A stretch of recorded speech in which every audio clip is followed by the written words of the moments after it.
Mga kasama natin sa studio ang isang grupo na patuloy na gumagawa ng waves sa local music scene. Sila ang 1420 Zillas. Good morning at welcome sa Rise and Shine Pilipinas. Good morning po. Alright, pakilala muna kayo mga sirs. Sige po, okay yan. Naka-off. Ako nga po pala si Matt. Yan, tawag sa akin is Magalia. Okay. I'm Kevin po, called Kex. Hello, magandang umaga. Adrian nga po pala. Hello po, good morning. Ako nga pala si Sian ng 1420 Zillas. Hello po, good morning. Ako po si Lev. Yun. Yun. I'm curious guys, bakit naman 1420 Zillas yung name ng grupo? Ano bang meaning nito? Saan galing? Medyo ano lang siya, medyo mahirap siya intindihin. Pero address kasi ng bahay namin yan. Namin. Kami 14. Ang lalim ha, ang lalim na pinagkunan. Malayo-layo ba? Kaya medyo, Pero ito siguro mas malalim to kasi ano yung kwento tsaka inspiration sa mga kantang ginagawa ninyo? nagsimula po kasi sa amin, parang nagkukwentuhan lang kami sa bahay. Tapos in-introduce lang siya nung isang kababata namin. Okay. Tapos nung sinabi niya na, si Adels gumagawa rin ng kanta. So, magkakapit bahay lang din kami. So, gumawa kami ng kanta. Then, hanggang sa nadagdagan namin ng dagdagan. Wow, okay. And then yung latest na single nyo, yung song, ano ba, saan nyo nakuha yung inspiration mo? Aking Gabay. Yung Yes. kinanta namin kanina, Aking Gabay. Yun. Kasi nag-start siya talaga for trippings lang muna eh. Parang freestyle. Pero nagkaroon kami ng sense na gawa tayo ng something meaningful. Tapos kinuwento namin dito yung journey namin bilang magkakasama na sa journey namin, nagbibisyo kami nag-start pero along the way nakilala namin si Lord. Kaya may transition dun sa I song. love it. Ang galing. So, yun, sa mga sariling kwento namin, nilagay namin sa lyrics. Tapos sinubukan namin yung ganitong klaseng. And speaking of lyrics, ano ba yung madalas na tema ng mga kanta nyo or mensahe? Love song po talaga kasi kasama Inspirational. namin Loverboy. Lover boy. Alright, pero ano yung pinakamahirap na na-encounter yung challenge? As you go along the way, yung journey ninyo sa composition, sa group. Siguro for me, ang mahirap is yung time sa Time. amin. Kasi each one of us kasi may trabaho. May Okay. Pero the good thing lang kasi is magkakapit bahay lang, isa lang. Tapos mga kapatid ko kasi to. Okay. So kaya isang bahay lang din. Then yung pinaka-struggle siguro sa amin, yung talagang oras talaga. Oras For me. Okay. Well, let us know naman about your upcoming projects. Saan namin kayo Events. mapapanood or events. Meron?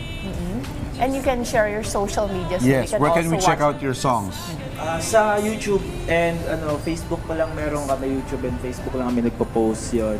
So, bali, yung YouTube namin is 1420 Zillas. Yun. Yun lang. Then, Zillas with a Z. Tama? Z, yeah. Z-I-L-L-A-S. Yun. Gusto ko yung songs nila.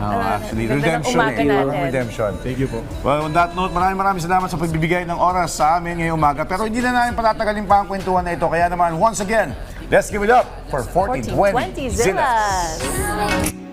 Yeah. Eh,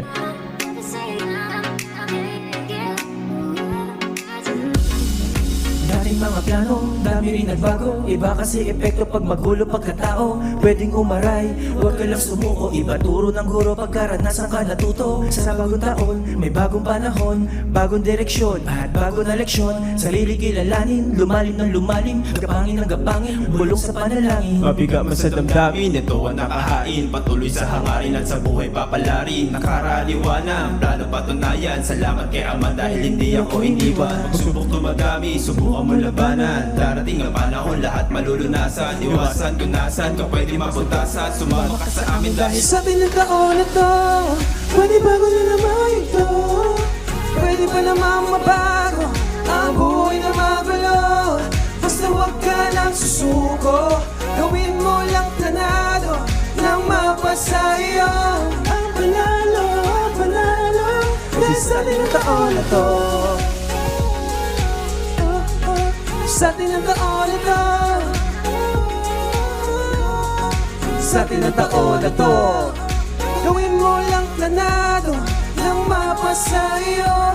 Panalo, dahil sa atin na taon. Hindi mo kayang maiwasan kaya wag mo nang subukang tutulan. Makabago na tugtugan kasabay ng putukan. Mga baso nag-umpugan, indikasyon ng paglawak ng ating nasasakupan. Di ko na pagtutuunan ng mga pagkukulang. Maraming matutunan sa mga natutunan. Basta't kasama ko ang Zilas, musika at sabayan ng panalangin ay handa na akong pumera. Tapos na iyong mga pangit na taon. Tapos na iyong mga pangit na taon. Welcome sa ating makabagong panahon. Welcome sa ating makabagong panahon. No pain, No pain, no gain, no gain. Diyan ka hinubog ng laban mo noon. Nalaman mo ngayon na kaya mong harapin ang bukas. At may matibay na pundasyon. Panibago na naman ito. Pwede pa naman mabago ang buhay na magulo. Basta huwag ka lang susuko. Gawin mo lang planado nang mapasa iyo. Ang panalo, ang panalo. Sa atin ang taon na to. Sa atin ang taon na to. Sa atin ang taon na to. Gawin mo lang planado nang mapasa iyo. Ang panalo, panalo. Sa atin ang taon na to. Sa atin ang taon na to.